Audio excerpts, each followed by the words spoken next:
வணக்கம் மக்களே, welcome to the fences show. இன்னைக்கு நம்ம பார்க்க போகிறது அட்லஸ் அப்படின்ற ஹாலிவுட் மூவியோட ரிவ்யூ. இந்த படம் பார்த்தீங்கன்னா நெட்ஃப்ளிக்ஸ் ஓடிடி ஆப்ல அவைலபிளாக இருக்குது, தமிழ் டப்பிங்லையுமே அவைலபிளாக இருக்குது.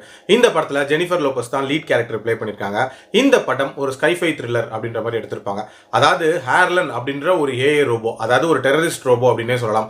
அந்த ரோபோ என்ன பண்ணுது அப்படின்னா, டொமஸ்டிக் ரோபோட்ஸ் இருக்கும்ல, அதாவது வீட்டு வேலைகளை பார்க்கறதுக்காக பயன்படுத்தக்கூடிய ரோபோட்ஸ், அது எல்லாத்துக்குமே ஒரு விதமான கரப்டட் கோடை வந்து செலுத்திடுது. அதனால அந்த டொமஸ்டிக் ரோபோட்ஸ் நிறைய மக்கள்களை வந்து கொல்லுது அப்படின்ற மாதிரி இருக்கும். ஸோ இதை எப்படியோ கஷ்டப்பட்டு கட்டுப்படுத்துறாங்க. அந்த டைம்ல தான் வந்து ஹேர்லன் அப்படின்ற ரோபோ வந்து தப்பிச்சு போயிருது. கிட்டத்தட்ட 28 வருஷத்துக்கு அப்புறமாட்டு அந்த ஹேர்லன் ரோபோவோட நடமாட்டம் இருக்கு அப்படின்றது மாதிரி உணர்றாங்க. அந்த டைம்ல தான் வந்து அனலிஸ்டா இருக்கக்கூடிய ஜெனிஃபர் லோபஸோட உதவியை நாடுறாங்க. ஜெனிஃபர் லோபஸை பொறுத்த வரைக்கும் ஏஐ சிஸ்டம்னாலே அவங்களுக்கு சுத்தமாக பிடிக்காது. அதுக்கு காரணம் அவங்க வாழ்க்கையில் நடந்த சம்பவங்கள் அப்படின்னே சொல்லலாம். ஆல்சோ இந்த ஹேர்லன் மேல அவங்களுக்கு தனிப்பட்ட ஒரு இன்ட்ரெஸ்ட் இருக்கு.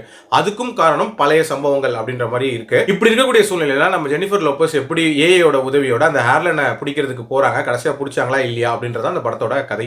எனக்கு இந்த படத்தோட பாசிட்டிவ்ஸை பொறுத்த வரைக்கும் அந்த ஜெனிஃபர் லோபஸ்க்கும் அந்த ஏஐ சிஸ்டம் இருக்கும்ல, அதுக்கும் இடையே இருக்கக்கூடிய அந்த பாண்டிங்கை ரொம்ப நீட்டா காட்டியிருப்பாங்க. அந்த சிஸ்டத்தோட பேர் ஆக்சுவலா ஸ்மித்னு வச்சிருப்பாங்க. ஸோ இவங்க ரெண்டு பேருக்குள்ள இருக்கக்கூடிய அந்த கான்வர்சேஷன் அப்படின்றதெல்லாம் ரொம்ப நீட்டா இருக்கும்.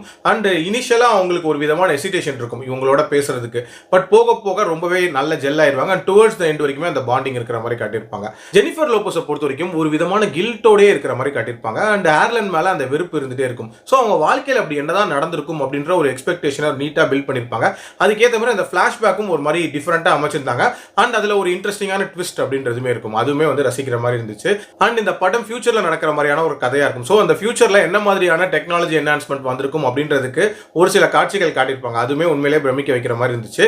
அண்ட் டியூரேஷன் வைஸ்மே பார்த்தீங்கன்னா ஒரு லெஸ் தென் 2 hours மூவி தான், ஒரு குயிக் வாட்சாகவே பார்த்துடலாம். பட் பிரச்சனை என்னன்னா, இந்த மாதிரியான ஸ்கைஃபை த்ரில்லர்ஸ் அப்படின்றது ஹாலிவுட்ல மாசத்துக்கு ஒன்று வந்துட்டு இருக்கு. ஸோ ஏகப்பட்ட படங்கள்ல இதை விட பிரம்மாண்டமாக நிறைய விஷயங்களை காட்டிட்டாங்க. அண்ட் இதை விட புதுமையான விஷயங்களையுமே வந்து நிறைய படங்கள்ல காட்டிட்டாங்க. ஸோ இவங்க அதை தாண்டி ஏதாவது பண்ணியிருக்காங்களா அப்படின்னு கேட்டிங்கன்னா கண்டிப்பாக இல்லை. ஒரு ரொட்டீனான ஒரு டெம்ப்ளேட்டை தான் எடுத்திருக்காங்க.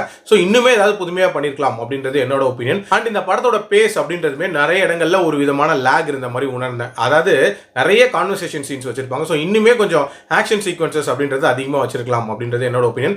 ஓவரால் என்ன பொறுத்த வரைக்கும் ஒரு டீசென்டான படம் தான். என்னோட ரேட்டிங் இந்த படத்துக்கு 3 out of 5. அடல் கண்டென்ட்லாம் இல்லை, ட்ரை பண்ணி பாருங்க. மீண்டும் அடுத்த விமர்சனத்தில் சந்திக்கிறேன். நன்றி, வணக்கம்.